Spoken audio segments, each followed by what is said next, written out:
மீன் குழம்பு எப்படி வைக்கலான்னு பார்க்கலாமா? அதுவும் மண் சட்டியில் மீன் குழம்பு வச்சா ரொம்ப டேஸ்ட்டாக இருக்கும். அது எப்படி வைக்கலான்னு பார்க்கலாம்.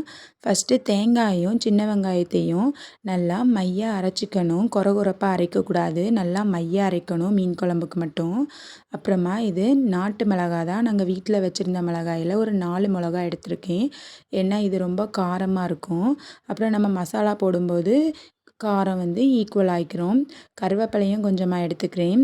ஃபஸ்ட்டு மீன் கறி சட்டியை எடுத்து வச்சுட்டு இந்த அரைச்சி வச்ச விழுதை நம்ம சேர்த்துக்கணும். அரைக்கும்போது சின்ன வெங்காயமும் தேங்காயும் மட்டும்தான் சேர்க்கணும்.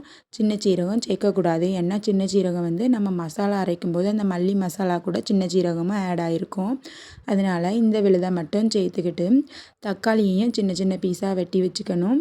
அப்புறமா இந்த மிளகாயையும் கீறி வைக்கணும். 2ஆக கட் பண்ணிடக்கூடாது. கீறி மட்டும் வைக்கணும். அப்போ தான் குழம்புல போடும்போது நல்லா டேஸ்ட்டாக இருக்கும் அதை எடுத்து சாப்பிடும்போது.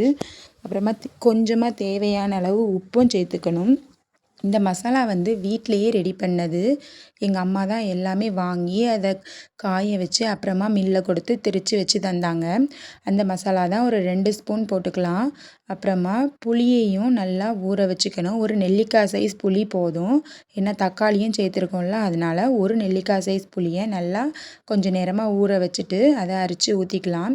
எக்ஸ்ட்ரா கூட கொஞ்சம் தண்ணியும் ஊற்றிக்கலாம். ஏன்னா அது நம்மளோட தேவைக்கு ஏற்றபடி தான் தண்ணியை ஊற்றிக்கிறது. அப்புறம் இந்த கையாலேயே அதை நல்லா பிசைஞ்சு அந்த மசாலாவெல்லாம் கட்டி பிடிக்காமல் நல்லா கலந்து விட்டுக்கணும். அப்புறமா அடுப்பை ஆன் பண்ணிவிட்டு அந்த மீன் கறி சட்டியை தூக்கி அடுப்பில் வச்சுக்கணும். கருவேப்பிலையும் லாஸ்ட்டாக கொஞ்சமாக தூவி விட்டுக்கலாம். மீன் வந்து இந்த சூரை மீனை நான் பொரிக்கிறதுக்காக தனியாக எடுத்திருக்கேன். ஏன்னா இந்த மீனில் அவ்வளோவா முள்ளே இருக்காது. அந்த சென்டர் முள் மட்டும்தான் இருக்கும். அதையும் கழுவும் போதே எங்கள் அம்மா எடுத்து கொடுத்து விட்டுட்டாங்க. இந்த சாலை மீனும் இந்த பாறை மீனையும் தான் குழம்புக்காக நான் வச்சுருக்கேன். குழம்புக்கு இந்த பாறை மீன் ரொம்ப டேஸ்ட்டாக இருக்கும். சாலை மீனும் எக்ஸ்ட்ரா இருந்திருக்கு, அதையும் போட்டாச்சு. நல்லா மீன் குழம்பு கொதி வந்ததுக்கு அப்புறமா தான் மீனை இறக்கணும். அப்போதான் அந்த மீன் வந்து அந்த மசாலாவும் முறிஞ்சு நல்லா டேஸ்ட்டாக வரும்.